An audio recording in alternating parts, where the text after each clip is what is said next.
Pop Culture Pastor. All right, Cody.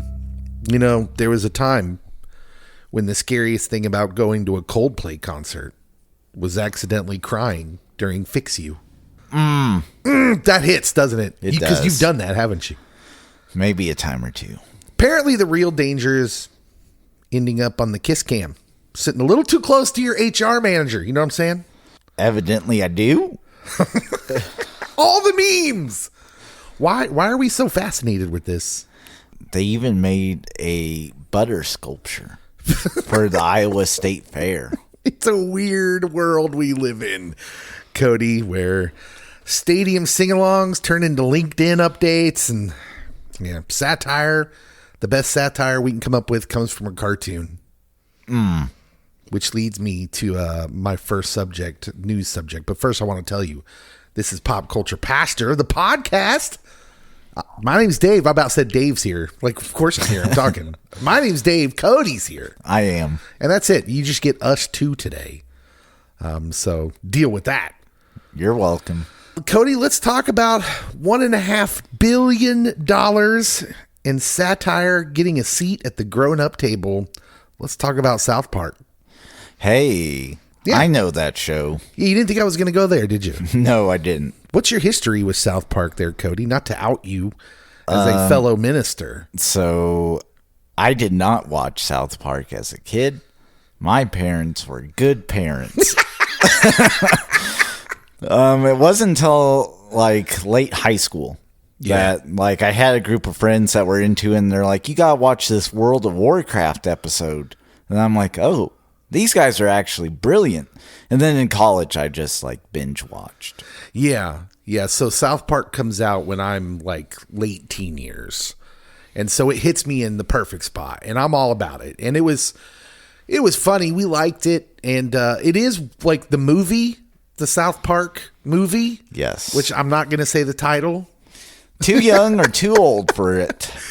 It's still one of the best movie-going experiences I've ever had. I went to the midnight showing of opening night. That was back when they used to do the night before, like Thursday night at midnight, to see the first showings. And it was packed. And, you know, the South Park movie was a musical. And nobody really knew that was going to happen. That was kind of a shock. But by the end of it, somewhere in the middle of it, they're using a couple songs that have been heard on the show. And the whole theater was singing along to a song about Kyle's mom, which I will also not repeat. This sounds like the Minecraft movie. It's very vulgar, very all the things you can say about it. But it is also maybe the smartest satire in the last 30 years. Yep. Which puts it in a weird place to talk about in pop culture, I think.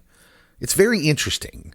But they were in the news this week because Paramount Plus has landed exclusive U.S. streaming rights to South Park, ending its shared run on HBO Max.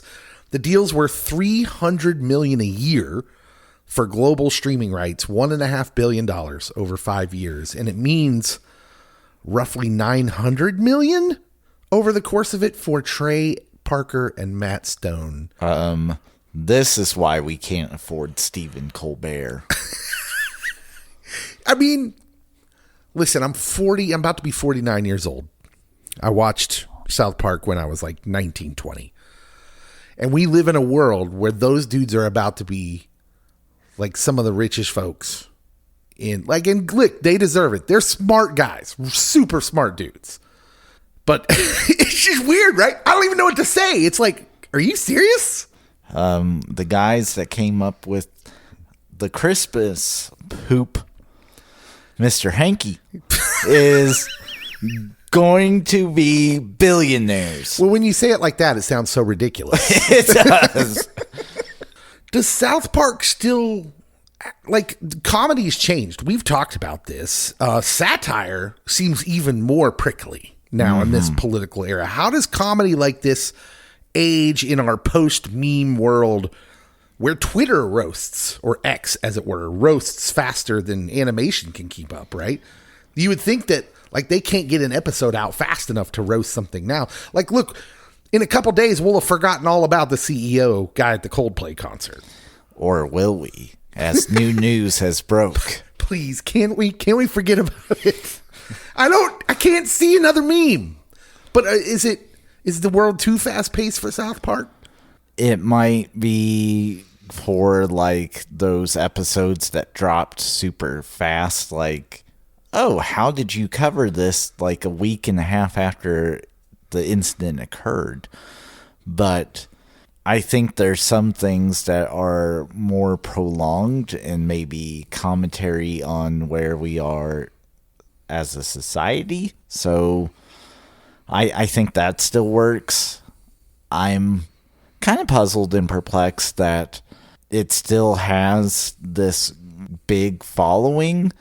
But at the same time, I have several kids that are like, oh, my parents and I watch South Park or Rick and Morty or insert whatever. And it's like, okay. South Park's so interesting because it seems like it's not like The Simpsons, right? The Simpsons, but it's been on a long time, just like The Simpsons, seems to have weathered these storms. And I'm mystified because they're very offensive. Mm-hmm. And I don't mean that in like I'm offended. I'm just saying that they're not afraid to offend anybody. And everybody. And in this particular climate, it seems like, why is cancel culture not going after them? I don't get it. Because they go after everyone. And they also have a deal that, like, they're going to keep making money. So, like, you can't cancel them. Family Guy's in the same arena now. Family Guy's not nearly as smart, though. No, it's not. But they have now that tenure that they get a pass. They're grandfathered in. Yeah. Is what you're saying. Are you ready to be really shocked? I'm about to shock you and our listening audience. I'm not ready for this. South Park has something in common with Jesus. Besides Jesus appearing on the show? That wasn't the real Jesus. He was animated.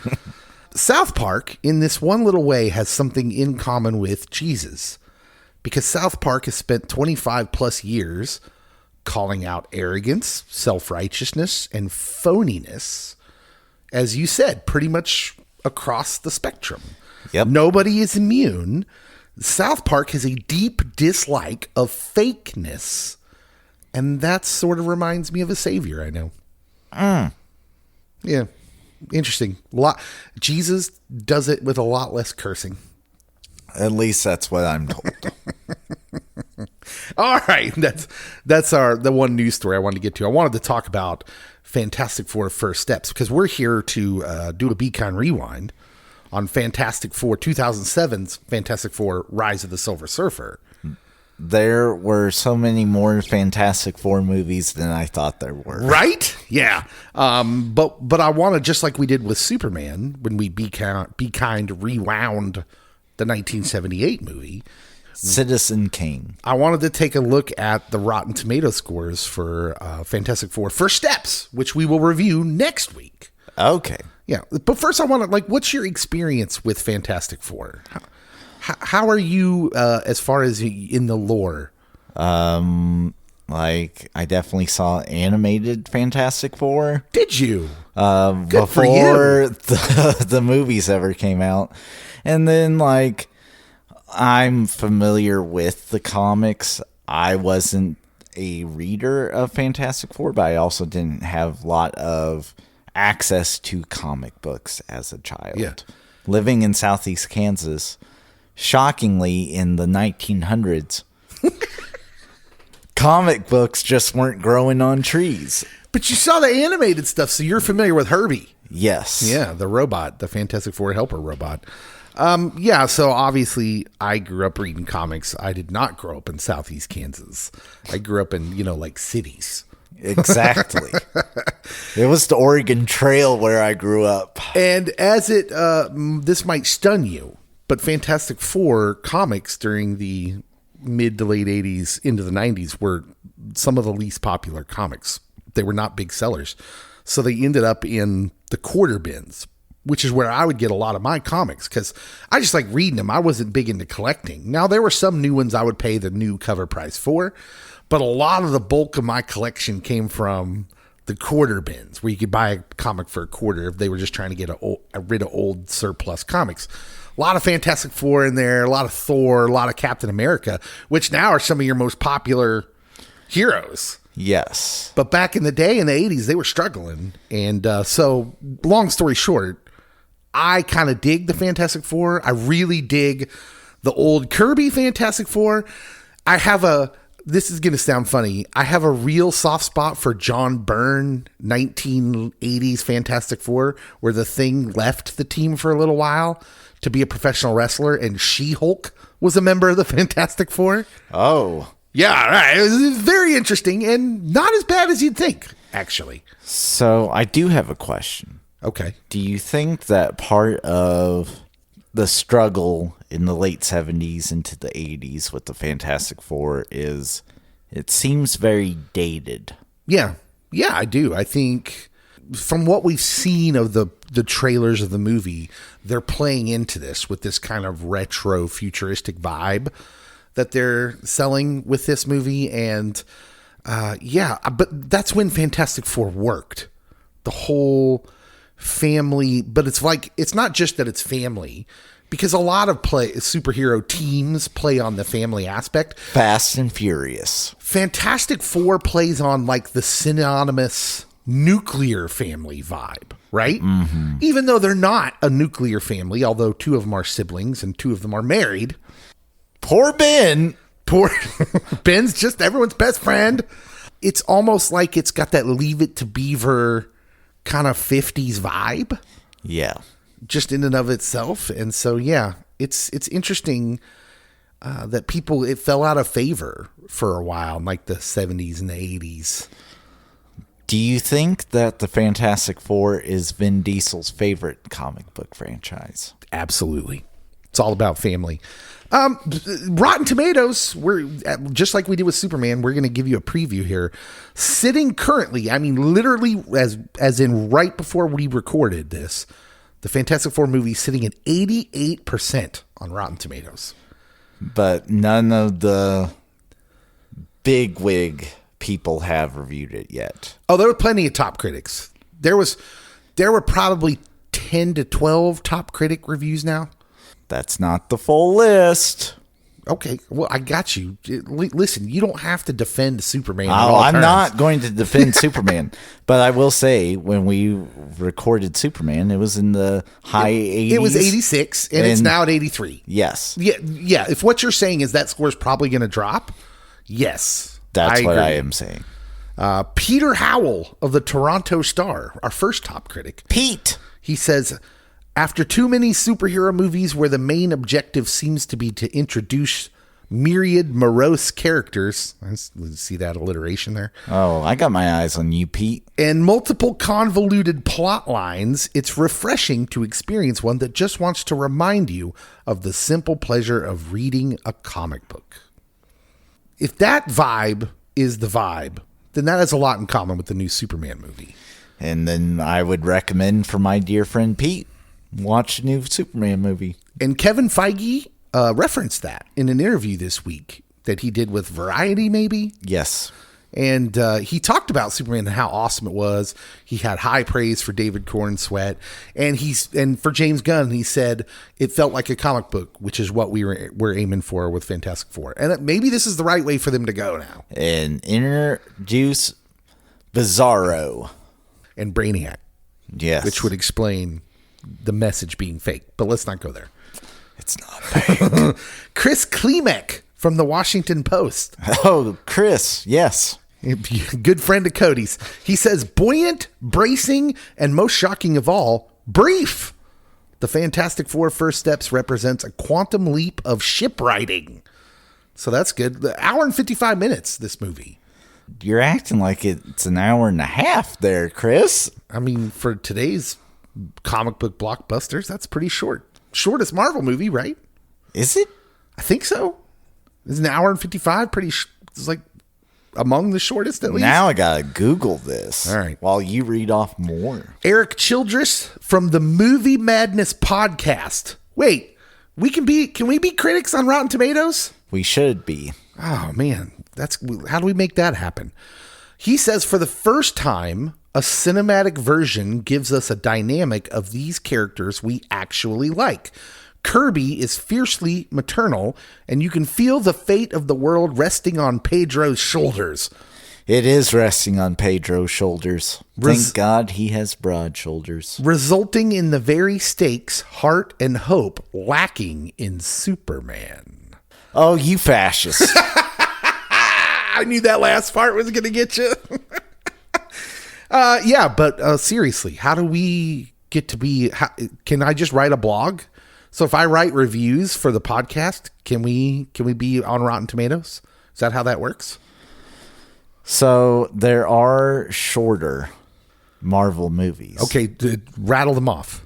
Okay, so the Incredible Hulk movie is shorter. Uh-oh. Thor Dark World is shorter. Oh, no. The Marvels is shorter. Oh, boy. The Marvels is the shortest. That's not good company.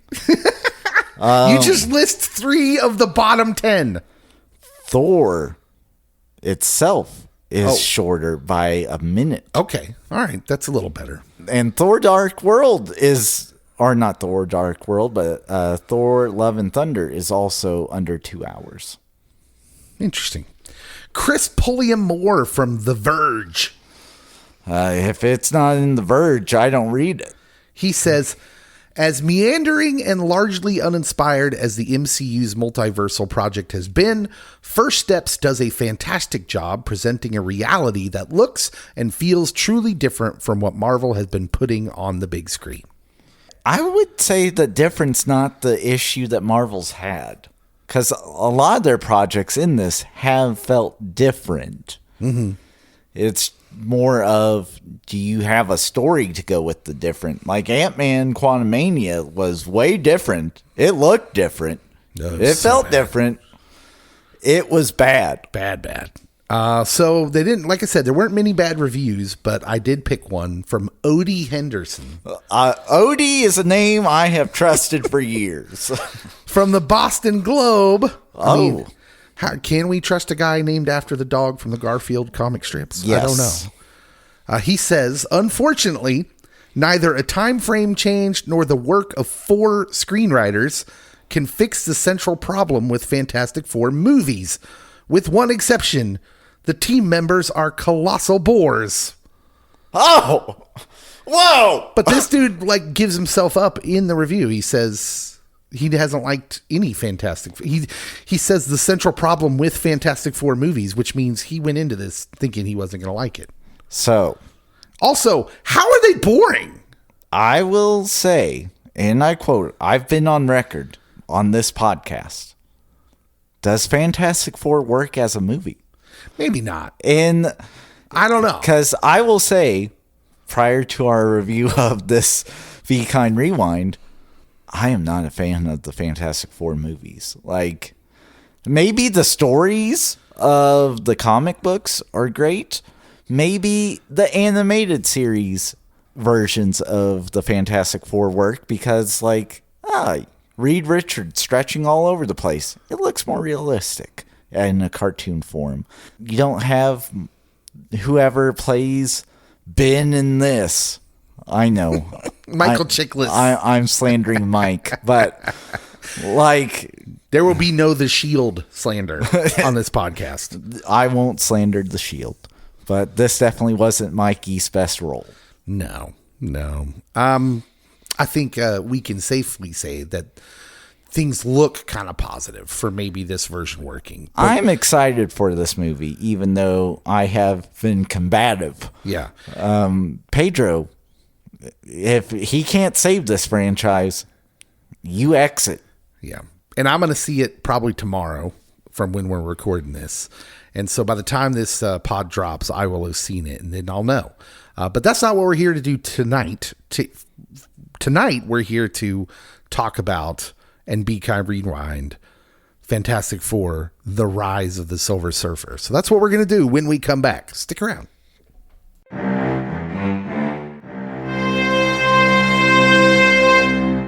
All right, Cody.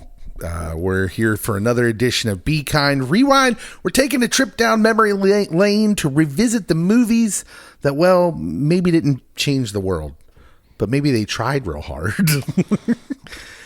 Maybe? Today, I have to tell you this because it's always like in the moments in between the recordings. Cody, like just randomly, we're just sitting here. I'm getting ready to record the next section here, and he says, "My friend Lawrence Fishburne, that's not even him. It's not even his body." It's like, maybe you had to be there, but it was really funny. Larry, as I call him. Larry Fishburne. Yeah, yes. And he said it when we weren't recording. I'm just like, what are you doing, man? That's like the funniest thing you'll say all night.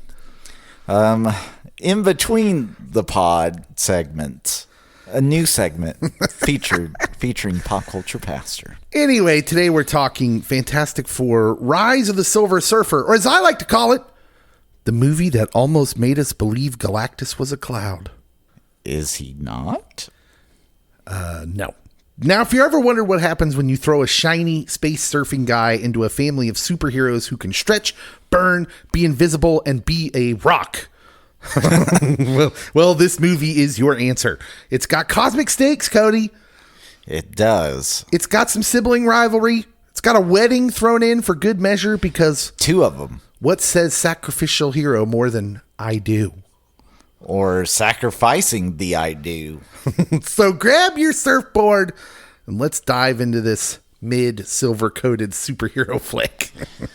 My wife, before I started it, was like, "Oh, I remember this movie being the best one out of all the Fantastic Fours." Interesting. Well, I was going to ask you what was your experience with these, particularly these 2 movies? Because so full background, Cody, somewhere midway through the week, thought we were reviewing the Josh Trank Fantastic Four. Yes. With Michael B. Jordan and Miles Teller. It's a truly terrible movie. I mean, truly, truly awful. Poor Michael B. Jordan and Miles Teller. Oh, great actors. Like, seriously, not their fault. But, like, it was a mess. Just a terrible... The only thing that movie had going for it was it really, like... leaned into the body horror, which I think is an interesting, fascinating thing to do with the Fantastic Four. Like, I can go for that. That's evidently what we're getting with Clayface. Yeah. But that was about the only thing it did that I thought was interesting. Besides wasting Michael B. Jordan and Miles Teller, 2 pretty good actors. But what's your experience with these 2? We'll call them the Jessica Alba Fantastic Four movies. They were both watched once.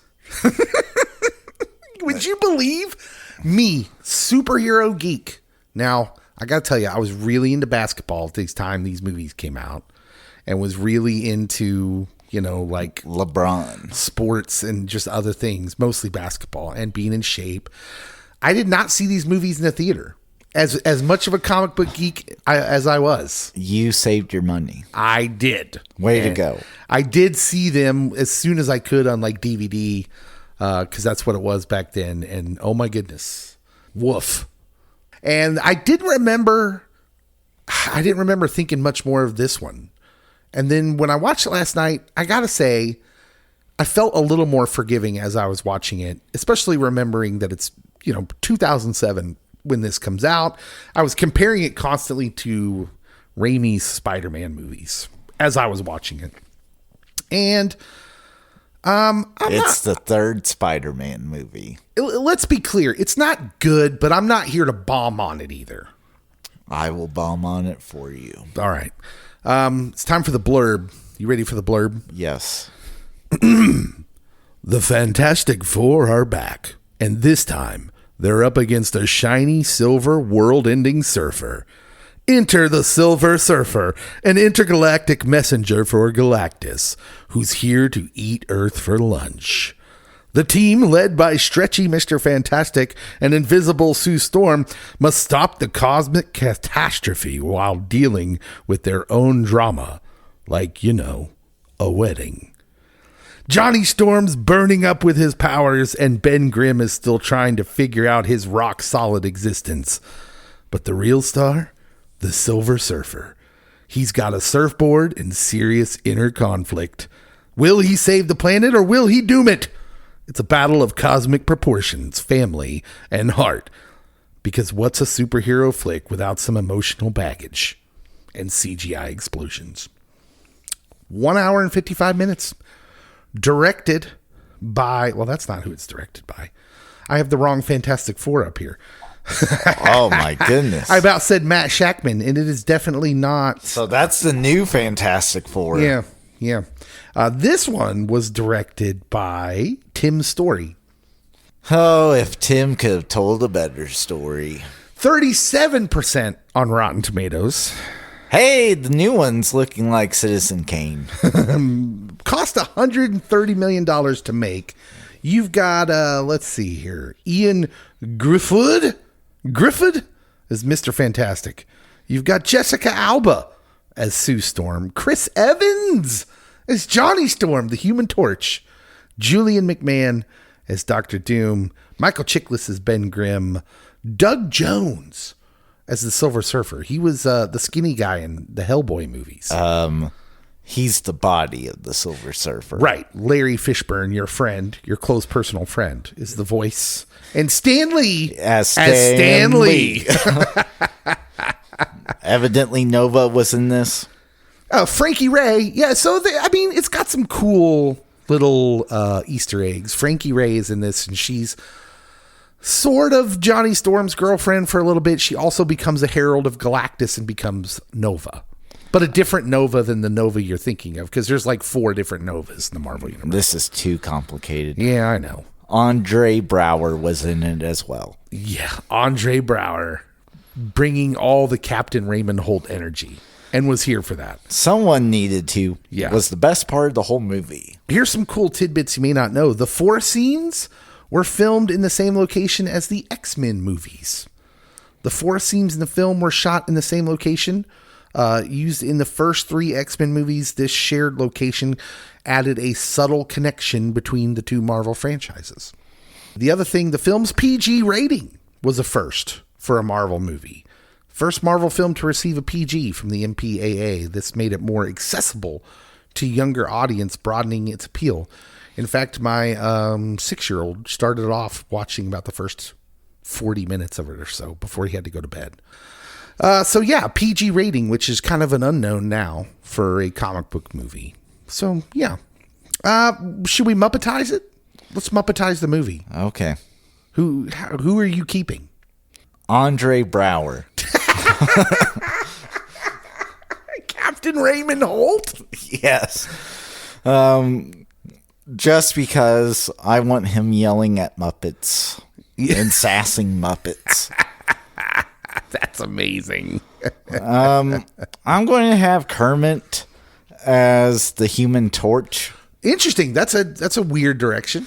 Well, based off the way this movie presents Sue and Johnny, like, it's kind of a weird family dynamic. Like, we're overly huggy.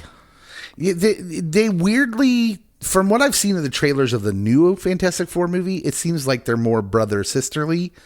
This movie is weird. It was like written by people who didn't have siblings. Yes.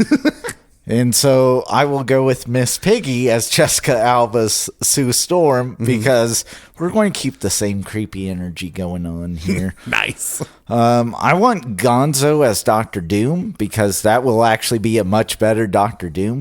Burn notice. Whoa. Whoa. Cody. Shame on you. Sorry, Julian McMahon? Yeah. The Julian McMahon that like literally just died like last week. I apologize to his family. I'm just trying to make you feel bad. I mean, he did pass away. He did. And it's like, look, Doctor Doom is unfortunately one of those characters that's hard to get right. Yes. And they do their best. He's way better than the Josh Trank Doctor Doom. Yes. Again, I will give some of this blame to the script. Not to you, Julian. Rest in peace. Mr. Fantastic. I want it to be Fozzie Bear. Just because I want Fozzie to be the lead. Interesting. It sounds fun. I almost kept Stan Lee. You didn't keep Stan? Stan doesn't get to play himself? Who's playing Stan? one of the two old guys up in the balcony. That makes him saying, "I'm Stan Lee," even funnier. I kind of went chalky here after my keeper. Yes. I'm keeping The Thing. Because it's just hilarious to keep someone who's like doesn't look human. Yes. So I'm keeping The Thing. Kermit is Mr. Fantastic. Piggy is Sue because that just makes sense to me. It does. Walter from the new Muppet movies as Johnny Storm. And then just because I really want to see him silver and without clothes, Fozzie is the Silver Surfer. And then I did not cast a Doctor Doom but now that I'm thinking of it, Gonzo's a perfect choice. Yes. So Cody, what holds up in this movie? Andre Braugher. Andre Braugher, Captain Raymond Holt, baby. General Hager in this movie, but Captain Raymond Holt. He brings the dude and all the interesting dynamic pieces and causes the story to keep getting carried forward. So it's so wild in a movie with a bad script. And I'm not just talking about I'm not trying to bash on this movie. I'm just saying any movie that doesn't have a great script, it's wild, the contrast. It just slaps you in the face when you get an actual actor who can turn bad lines into something believable. And when Andre Braugher gets into this movie, it was like, whoa, hey, a real actor just showed up. They did. Oh, my goodness. He has perfect delivery of one of the more iconic Andre Braugher lines ever. "Let me make it clear to you and your pack of freaks here. I'm the quarterback." Yeah! And then he gruesomely dies. He does. So this is not my favorite Andre Braugher movie, but it's good. Yeah. It feels special because we recently lost him too. Yes. So it was fun. It was nice to see him. The Mist is my favorite Andre Braugher movie. He was in The Mist too? Yes. Wow. What a body of work that dude had. Really in a lot of things. So watch The Mist, Dave. I had a real genuine laugh for a couple thing moments in this movie because I'm going to revisit this later on in the what doesn't hold up, and the Thing's comedic moments as a whole generally don't hold up. But when he starts dancing in the club, which also shout out to the Hollywood trope of clubs and movies looking nothing like places young revelers in the real world go to. This is spot on for Mr. Fantastic's bachelor party. But when the Thing starts to drop it like it's hot, it's weird, it's goofy, but it somehow just works, and it made me laugh. Oh, the other moment when I laugh is when they make the Thing ride coach in an airplane. Like, first of all, why is the Fantastic Four riding in commercial jetliners? Because they don't have their Fantastic Four jet yet. But plopping him in a middle seat and coach in between two people, that was superhero comedy gold. I laughed good and hard at that one. That one I did chuckle at. I'm sorry. Go ahead. Tell us about the NASCAR uniforms. Yes. Product placement and sponsorships galore. And this will tie into the bigger what works. Capitalism, baby. Capitalist Cody has entered the chat. I have, and it's all because of Chris Evans as the Human Torch. Yeah. He's like, what do you have against capitalism? And I'm like, I got nothing against it, buddy. You keep going. Capitalist Cody's close personal friend, Christopher. Yes. Christopher Evans. It's an interesting thing in the movie that he's so gung-ho on the commercializing everything. I can't remember from the comic books if that's an actual thing, because in the comic books, Johnny's definitely into the celebrity part. Yes. I don't really remember him being into the commercialization part, but that could just be me. Just shouting out capitalism. I was like, this is random and I'm here for it. Cody stood up in his living room and was like, I'm proud to be an American. Something that held up for me, as is funny you mention it, is Chris Evans as Johnny Storm. Before he was America's most beloved captain, Chris Evans was the cocky, wisecracking Human Torch, and let's be honest, he nails it. He does. He's not given great lines. But No. He does what he can with that. He's got the right balance of like the charm, the arrogance, but also the vulnerability. He has these like vulnerable moments, especially when he's talking to like the Frankie, the girl he really likes. Yeah. And sometimes when he's talking to Ben and his girlfriend, Alicia, his blind girlfriend. But yeah, there were a couple moments where I realized like, man, he's actually really good in this role. And this probably, helps him get the role later on, I would imagine. I like to think it was his role in Scott Pilgrim versus the World. Probably that too. What else holds up? You got anything else? I got a few things. Kerry Washington did good, although she has one of the more annoying lines for me in the movie, but I didn't write it down, so we won't bash her lines for that. So Yeah, and she has something on my what doesn't hold up. It's not really her fault, but we'll get there. Well, okay, let me just tell you. I'll tell you now. Alicia kissing the Thing. She kisses the Thing. Still not as bad as Nick Fury kissing a Skrull. Yes. On Secret Invasion, but still gave me the weirdies. Like, she's literally kissing prosthetics. It just seems weird to me. Like, that's when actors earn all their money, in my opinion. Like, that you got Samuel L. Jackson to kiss prosthetic greenness. Good for you. yes. I know I'm blending my Marvel shows there, but The Wedding Minister. Brian Posehn. Yes, I'm like, hey, he's in this. Yeah, he shows up in Big Bang Theory a lot. He's a funny dude. Yes. Comedian Brian. Something else that holds up for 2007, The Torch and the Silver Surfer FX are pretty good. I was going to say the Silver Surfer looked legit. Yeah, the CGI, I remember at the time, the CGI for the Silver Surfer was pretty groundbreaking.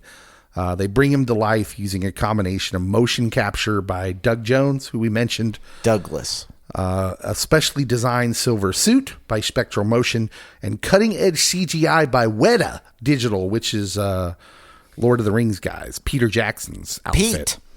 And this innovative approach set a new standard for visual effects in superhero films. This was kind of a big deal, the Silver Surfer. They should have went back to it like 2 years ago. Marvel should have. The Silver Surfer, Spoilers. I'll kind of branch off of that, ends up being one of the more interesting characters in the movie. Because of Larry Fishburne. Certainly, when you give him the gravitas of Larry Fishburne's voice, Doug Jones's body, and Doug, like, again, he was in Hellboy: Shape of Water, and he's like super thin. He looks kind of alien-like, so he was kind of perfect for that. But Larry Fishburne provided the character's voice. Interestingly, Jones was initially unaware that his voice would be replaced until after the film's release. So it's funny that that's come up in both of our superhero Beacon rewinds. Yes. That Larry would be dubbing it. Although, like, if someone told me, hey, Dave, this podcast isn't going to go out with your voice. Lawrence Fishburne is redubbing over what you say. And at first I'd say, Larry came back to life. No, is Larry still alive? I'm 95% certain. Is Lawrence Fishburne alive? I feel he is. I haven't done this in a long time. This feels like old home. He is still with us. Yeah! Larry's still with us. We're so glad Lawrence He's Fishburne about to turn 64. is still alive. Is that all? In a few days. Oh, he looks so much older than that. Oh, I'm Larry. That was just a joke, and I'm better than that. Do you have anything else that holds up? Nope.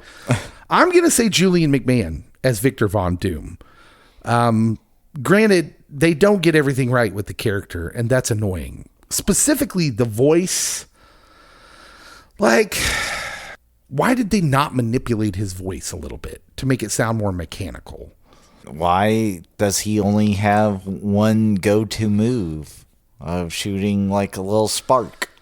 I don't think people really understood Doom. And they didn't. So the thing is, when these early Marvel movies come out, they didn't want to lean into the magic side of Doctor Doom. Because I can see why, because you don't really have any magic in the movie, and maybe that's overcomplicating it, and you're afraid of confusing the audience. But doing that is like really kind of neutering that character. And then you shouldn't be using Dr. Doom. But there's a scene early on when he first comes back, and he's working with the government, and he walks in, and the four heroes are there, and they all go crazy because they're like, how could you let this guy in? And he says, oh, I hate all of them, and I especially hate you. And he's looking at Sue because he had a thing for Sue. That's part of the reason he hates Reed so much, is because he liked Sue. But it's funny, he's such a good actor that when he says it, you can tell he's lying. He's saying it with bite, but his face says a different story. And I thought, acting, brilliant! Like, this dude had it. He did. He just wasn't handed much to do with it. Yeah. In the comics, this is actually classic usage of Doom. Because in the comics, Doom would help the heroes in global threat situations as he was scheming on how to get the power for himself. And so this was perfect usage of Dr. Doom. So, yeah, watching Julian McMahon kind of hold his own here, carried some extra weight, as he did just pass away at the age of 56 from lung cancer. Rest in peace. You might also remember him if you were fans of the TV shows Nip Tuck or Charmed. That's where I knew him from, was Nip Tuck. You were a Nip Tuck guy? I wasn't, but my best friend was. And so, he's like, you got to watch this episode with me. And I'm like, okay, I guess. Do you have anything else that holds up for you? No. I have two little things. Just I'll mention them. You have so much that holds up. The Fantastic Car has a Hemi and a Dodge logo. It does. Which Mr. Fantastic literally just made it. Why does he need it? Why does he need the Hemi or the Dodge logo? Because someone paid them a lot of money. Exactly. Capitalism. And then the other thing I have written down here was Johnny going Super Skrull at the end. We literally can't get the Super Skrull done right in the Secret Invasion show. But this movie gave us Johnny Storm as the Super Skrull, basically, because he's got all four of the Fantastic Four powers. And it looked good. It looked pretty good. Whew. Okay, deep breath. Cody, what doesn't hold up? I hate to list specific actors or actresses, but Jessica Alba. Why do you hate to, listen, just go ahead. Talk about Jessica Alba. Oh, her line delivery and her facial expressions, not for 1 minute did I believe she was overly concerned about her wedding. Not for 1 minute did I believe that she was in peril. She gets close to making me almost believe that she cares about the Silver Surfer and his livelihood and why he's doing the things he's doing. But no, she fits the look of a Sue Storm. She does not fit any characteristics of caring and compassion and just being a part of the team. So Invisible Woman, Sue Storm, or slash Sue Richards, has been described as one of Marvel's most notable and powerful female heroes. She's strong-willed, but she's actually a great character for today's day and age because she's in many ways the heart of the team, but she steps back and allows Reed to lead. Mm-hmm. Which there's all sorts of implications there in our current, man, woman, husband, wife setup that we argue about. Yes. In our culture. So it's very interesting. She's a scientist. She's a doctor. She's Dr. Susan Storm. And poor Jessica Alba doesn't convince me that she's a scientist, a doctor, or has heart. I was going to say has a heart. Oh, man. Yeah, it's so bad. And what's with the blue context? Yes. They look so unnatural. Could we not just go with a blonde, blue-eyed actress? Why did it have to be Jessica Alba? And, I'm pretty sure that Chris Evans does not have blue contacts in during this. And he doesn't look anything like Jessica. Are you sure they're related? She also wore a blonde wig in this film because her natural hair had been damaged from dyeing it blonde for the first movie. Oh. So she chose to wear a wig to avoid further damage. I don't blame you there, Jess. But yeah, yikes. Yikes, man. I'm sorry, Jess. Why is Silver Surfer affecting the weather? That's a good question. In the comics, the Silver Surfer is powered by something called the Power Cosmic that the Heralds get from Galactus. He, in this movie, manipulates... in the comics, he manipulates energy and matter on a galactic level. He flies through space without a spaceship. He can rearrange molecules. He can phase through things, through objects. What he doesn't do is cause global cold fronts and random tidal waves like he's got a meteorology degree. Maybe we should have had meteorologist Doug Heddy on the show to talk about how corny that was. It feels like the movie's writers just sat in the room when they were putting this all out in ideas, and they said, hey, you know what would look cool in the trailer? A giant snowstorm in Egypt. I like how they have like the rough pictures. So there's one scene somewhere in the beginning there where they bust out all these pictures, and they look like just falling stars. They look like just things. They're like, what do you make of this? And I'm just like, those are literally just things falling in the atmosphere. And they're like, oh, I've never seen anything like it. That is a dust particle. The dialogue overall, Cody, is pretty bad.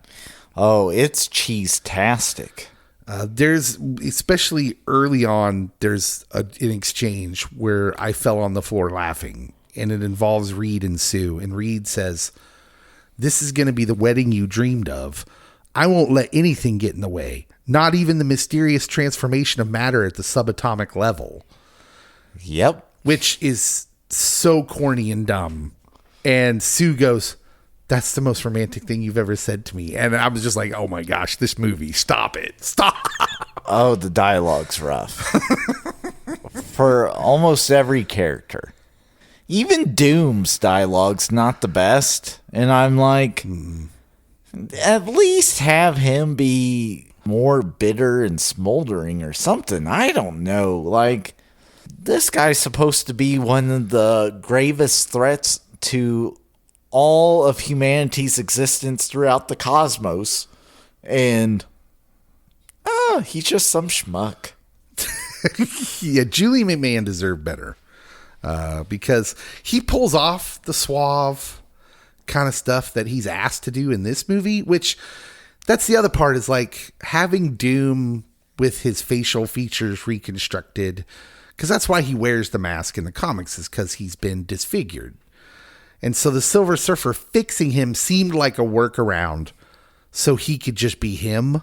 Yep. In the movie, instead of wearing the outfit, which the movie makers thought they knew looked a little corny because they had not perfected that suit. I mean, the Fantastic Four wear suits. Yeah. Yeah. Well, I don't know, right? He doesn't look any less corny than the Thing. So what are we doing here? I was glad. The one piece of dialogue that I was glad was there was, it's clobbering time. That was it. It's clobbering time. What else doesn't hold up for you? The second wedding, I have beef with it. The cultural appropriation? Yes, I messaged you. Yeah. Like, how dare they? Well, when in Rome, you have a Japanese wedding. That's how you do it. And then you completely change your style, your attire, and everything to be completely like a Japanese woman. Yep. We're ugly Americans. That fits. And I'm like, no! / we keep rushing the minister. Brian Posehn. We don't need to rush the minister. Elope! You guys could elope! Yeah, why are they even having a wedding? That was my question. They seem annoyed with their celebrity anyways. Like, why are they doing this? They're annoyed with their celebrity. Reed, like, I would question if he would be a person of faith. Yeah. What family members were there for either the bride or the groom other than the ones on the team? There's no parents. No. No. Why are we doing this? Why is there a ceremony at all? There's no friends. There was nobody there but Stan. Alicia was there. Alicia, but she was a bridesmaid. Yes. Who's in this crowd? That's what I'm saying. I don't even know. And then at the end, it's kids from Japan. Yeah, right? Yeah. Mr. Fantastic is a little too cool nerdy instead of just nerdy. Yeah. I didn't like it. I'm like, you can't be trying to be this suave.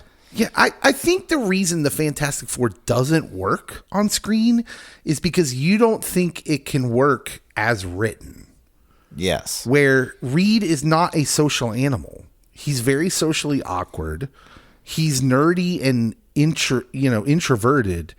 And I guess that scares filmmakers back then. Because no, we can't do that. He's got to be a little bit socially, kind of cool. Nope. Yeah, I disagree. Make him an L7 weenie. What else? Anything else that you have doesn't hold up?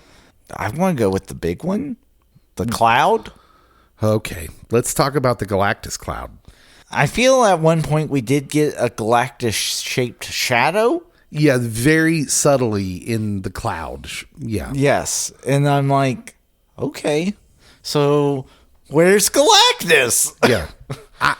I would love, maybe there's something out there. Maybe there's a podcast out there where they interview the screenwriters and they're like, well, we got told to do this because they didn't want to spend the money on CGI or whatever it was. Yeah, why could we not just make Galactus? Why is he a cloud? It seemed very never-ending story-ish. Like it's the nothing. Yep. Such an odd choice, especially with such a what's the word I'm looking for? An epic and identifiable character in the Marvel universe. Like you could have just said it was anything, right? Why does it have to be Galactus? Well, because you want to use the Silver Surfer.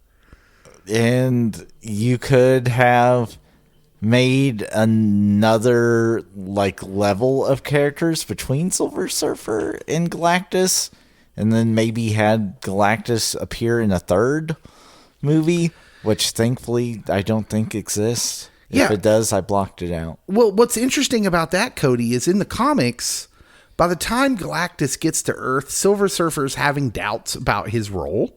So that was all quite from the comics that he would have a problem with what Galactus is doing. And so Galactus gets another herald. While Silver Surfer is kind of still trying to be his herald, maybe. Yeah. But it creates this conflict where Silver Surfer will fully defect and fight with the Fantastic Four while fighting against a new herald who could have been like the main bad guy because less CGI than for, a giant celestial being. Yes. Which, new Fantastic Four, I do want the Galactus popcorn bucket. Yeah, that looks amazing. Let's talk about the Thing for a minute.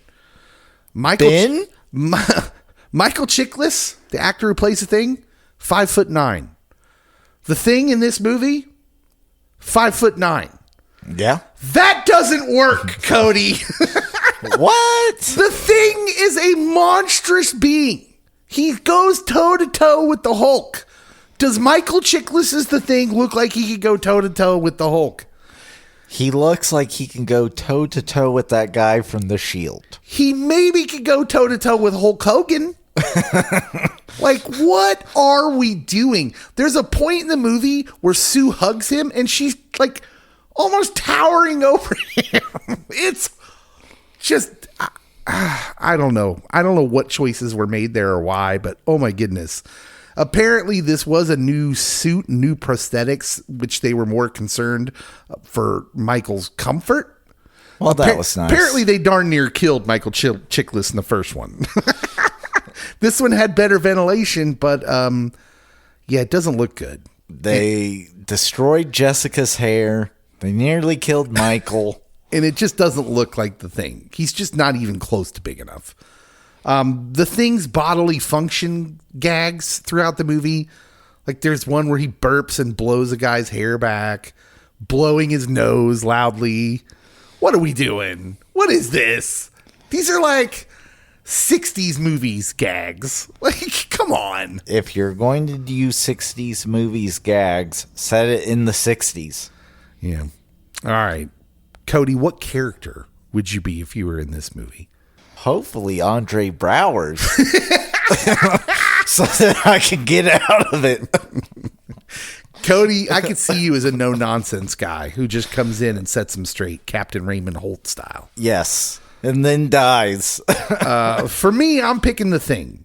Ben Grimm is gruff. He's sarcastic. He's built like a bulldozer. A little bulldozer. But deep down, he's just a big-hearted softy, trying to make sense of his new reality. Like, the man looks like a rock monster, but he's still holding doors open for people. Which, that's a vibe I can relate to. He doesn't pretend to have it all together. He's awkward. He's uncomfortable in his own rock skin, but he still shows up for his people. The man has zero time for nonsense. That he does. Much like what people say about me. Yep. No one says that.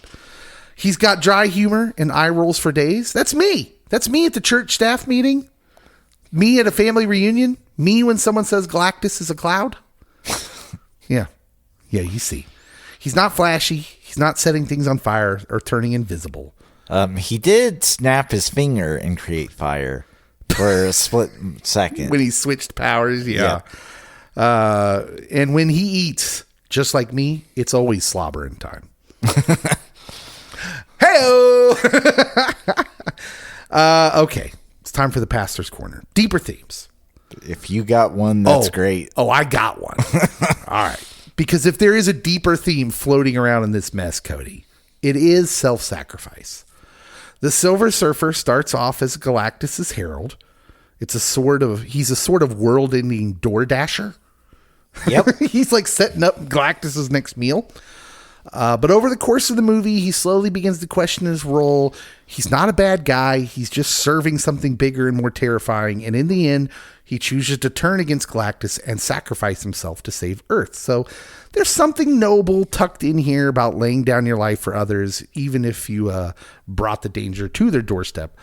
But, and frankly, the movie does a disservice to that storyline by not really leaning into that more. Yep. We don't really care enough about the surfer to really get something out of that sacrifice at the end. The movie's like, what, an hour and 40 minutes long? An hour and 32. Oh, man. It's super tidy. And like Jessica Alba's death, I'm sure I was supposed to feel bad. I did not.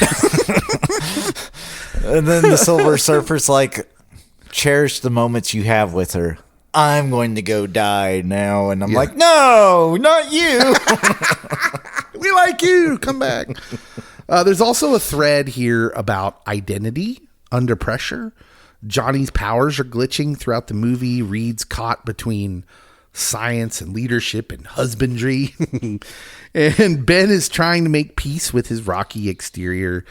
And Sue is wondering if she and Reed can ever have a normal life. Nope.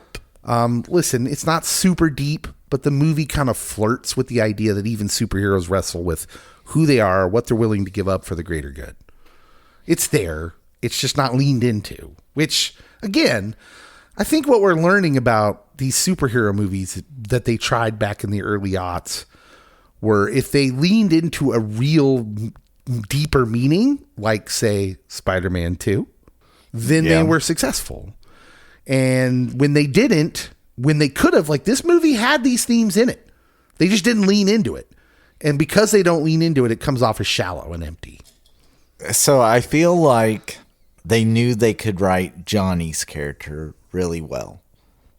And they're like, well, he's the easiest character to write. Let's just tell the story like everyone is Johnny.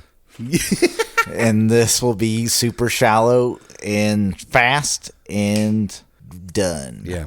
There was something in here where they could have had something to say about choice, sacrifice, finding your humanity amidst pressure and chaos, but never quite gets there. Nope. Who's your winner of the movie? Andre Braugher. Because he doesn't have to stay to the end of the movie. Oh my goodness. Cody throwing the smackdown Yes. on this movie. There's only one person who could truly be the winner, and that's Stan Lee? Chris Evans. Oh. Sure, there's some cosmic battles, some funky CGI, pretty cool surfer, but Evans is the one who really makes the most out of this movie series, I guess. As Johnny Storm, he sort of owns every scene he's in. It's kind of all about him. His demeanor brings this perfect blend of humor and heart, and he's kind of the secret sauce to probably why this movie even remains in our brains at all. He literally is the best part of Deadpool and Wolverine. Yeah, like if it wasn't for him, we'd have totally forgotten about this movie by now. We actually get Michael B. Jordan as a Human Torch in a later movie, but you can't remember anything about his character because that movie's utterly forgettable, which, as I'm pointing out, says something about Chris Evans and what he does with this character. That's not to slander Michael B., because it probably wasn't his fault. You seem uncomfortable with the Michael B. throwing Michael B. under the bus. I'm sorry. I'm not throwing Michael B. under the bus. I watched him in Sinners. He did a good job. He's great. Great actor. This is the role that sets the stage for Chris Evans, Hollywood A-lister that we all know and love today. So Johnny Storm, he gets the win. Chris Evans, he wins the movie for me. Cody, who's your loser of the movie? It can't be Jessica Alba because she's probably the second or third most recognizable person from this movie. So I'm going Mr. Fantastic. Ian Griffin? Yes. Yeah. Such a weird choice they made with his character in this movie. And I'm like, I get that he has gray hair on the sides in the comics, but like, you didn't have to do that if you're going to lean into him being Rico Suave. But if you're going to have him being a nerd and stressing out about things, then yeah, have him graying. Yeah, it's weird. Just such a weird choice they made with that character. My loser of the movie, Jessica Alba. Because listen, Jessica Alba is the biggest name in this cast when this movie comes out. Easily. She's the most recognizable face at the time. Maybe, is it safe to say she maybe makes the most money here? She's still the wealthiest out of all these people. Well, but she did it with good business. She's smart. She's Yes. a smart person. But she's the most recognizable, at least, of this cast. She was the biggest star when this movie came out. And she's basically wallpaper in this movie. Like you said, there's no depth to her character whatsoever. Her role almost feels like an afterthought. They make her the like quote unquote serious one of the team, but all that does is kind of make her fade into the background a little bit. There's no character growth. She doesn't get to throw any punchy one-liners out there like Johnny. She doesn't have the emotional range that Reed or Ben kind of get to explore a little bit. She's just kind of there. I wouldn't even guess that her and Johnny were siblings. No, they don't play into that at all. Hardly. She's Sue Storm. She's supposed to be the heart of the Fantastic Four, but in this movie, she's stuck playing like the supportive girlfriend role. Lame. Yeah, and not much else. That's why, for me, Jessica Alba takes the L in this one. Because I don't know what her acting pedigree is, but it's probably better than she came off in this movie. Capitalist Cody did not give her the L because she is worth the most out of the whole cast. She survived it. Yeah. How many Galactus clouds out of 10 are you giving this movie? 4. I'm being generous with my 4. Yeah. I'm giving it a 4.5. I'm just a smidge under mid. Like, I almost gave it a 3, but I'm like, there's moments there that I'm like, this wasn't awful, and that's what I could say. So it became a 4. What's crazy about this movie, and I think this is probably why I didn't feel the need to see it in the theater when it came out, is that this is a sequel to a movie that is worse than this one. That's saying something. Because this movie is recognized as the better of the two. It's embarrassing that if the second movie is better than the first, it usually means the first was horrendous. It would have been like, that would have been a comparable to after Black Adam failed at the box office, and before they hired James Gunn, they were like, you know what? We're going to do Black Adam too. And everyone being like, nobody is asking for that. Literally no one. They could have done a spin-off from Black Adam, but they killed off Dr. Fate, and Hawkman was like, he needed Dr. Fate. Yeah. All right. We're going to go out to the lobby and answer some listener questions. Make sure and tell us what you thought of the Fantastic Four Rise of the Silver Surfer if you have thoughts. And hey, come meet us out in the lobby right now.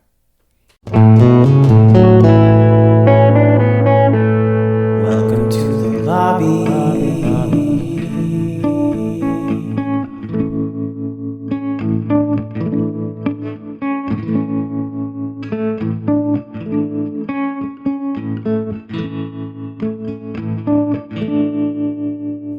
All right, Cody, we are out in the lobby. Haven't been here in a few weeks. So since we haven't been to the lobby, I haven't gotten to share my exciting story. Oh, you have a story? Please share. So Capital One makes commercials Oh, I'm aware of them. with Sammy Jackson. Samuel L. Mm-hmm. What's in your wallet? And Samuel L. Jackson is at the movie theater, and he's eating chocolate-covered raisins. I don't know what this world's coming to. Are you kidding me with this nonsense? Huzzah! Yeah, we go, unlike most shows, we go to the lobby after our show Yes, to stand around and answer listener questions with you. it's what we do. Yeah, We're giving of our time. we are.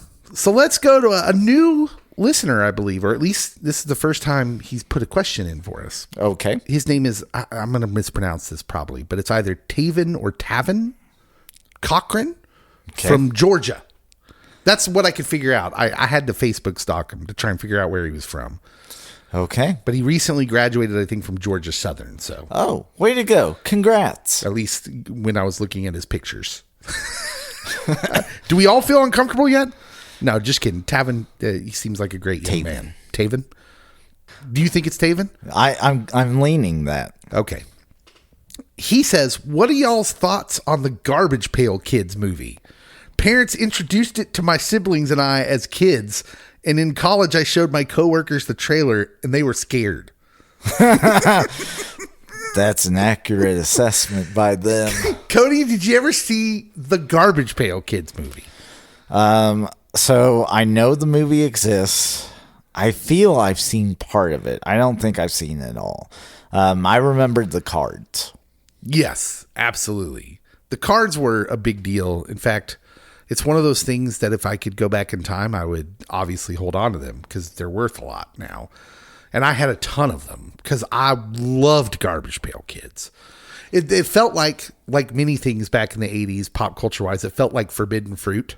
Yes. Because some of them were kind of cheeky, maybe a little bit above my age bracket. Quite a few of them. And the movie is, I remember when the movie came out, there was a lot of hype to it because it was Garbage Pail Kids. And kids loved Garbage Pail Kids. And the movie was apparently psychotic and crazy and over the top. And I did see it later on VHS. I rented it from the Blockbuster or whatever and watched it with friends. And we're like, this movie's a fever dream. It's crazy. Maybe a future Be Kind rewind. And I can tell you, I love Taven's parents already. Without even having met them, I know these are my people. That they let their kids and watched this movie with their kids tells me they're true 80s people. Way to go. Taven, if you want to introduce us to your parents, we would love that. Because I just feel like they're my people. Also, thanks for the question. Garbage Pail Kids. Did you have any Garbage Pail Kids cards? I had a few. I had an older cousin, so. Adam Bomb and the like. Yeah, they were cool, man. I liked Garbage Pail Kids. David Allen, one of our more accomplished question askers and geek of the round table from Winter Park, Florida. We're hanging out in the Southeast. We are. Big pop culture past the region, the Southeast. The SEC, baby. Let us know. We're willing to come do a live pod out there. Atlanta? Do we need to go to Atlanta? You know, I think so. Yeah. Tens and tens of people would be there. It would be amazing. David says, what is your go-to restaurant beverage? The one that you would go out of your way to get. Mine is a blue raspberry Sonic slush with Nerds candy. Do they have Sonics in Florida? I think so. Yeah, I didn't know that. Good for you, David. You're living Midwest fabulous. You are. I feel basic. What, basic? You? I feel basic by this question because I'm going to say Mountain Dew, but I guess like the KFC Peach Mountain Dew, I might go out my way for that. Okay, no lie. I was in Lawrence last week to get my car worked on because that's the closest place I can get my car worked on. That's bananas. And I literally went to KFC through the drive-thru just to get a Mountain Dew Sweet Lightning. Yep, that's the one. Which it's like peach and Honey? Yeah. Flavored. And it was worth it. On a hot day, it hit the spot. So I'm the same. Mountain Dew Sweet Lightning. Although, if you're asking me like around here, like we would drive out of our way to get a special Mountain Dew. It's kind of frustrating though, because we seem to not get the special Mountain Dews. Yeah, this is true. I suppose it sort of counts like, so we have a town about 20 minutes north of us that has an A&W. They do. And they have root beer and root beer freezes that are off the charts good. And I have driven to Iowa just for some A&W. Yeah, I would do that as well. So, and I could see myself driving, even if I didn't want the food, just for the beverage. Like, there's something if they brew their own root beer there. I don't know if you're familiar with how familiar with A&W you are, David, but it's better than like any root beer you'd buy bottled or out of the fountain. I will go out my way for fresh brewed root beer. Yeah. All right. What about y'all, listeners? Tell us what's your favorite go-to drinks that you'd go out of your way for. And get ready for next week, pod. When it is Pedro time. It is. We're reviewing any one of 8 movies out in the last month from Pedro. No, Fantastic Four First Steps. I told you all that he was busy making movies. That dude's the busiest dude in entertainment. He is. Besides us. We'll see you next time.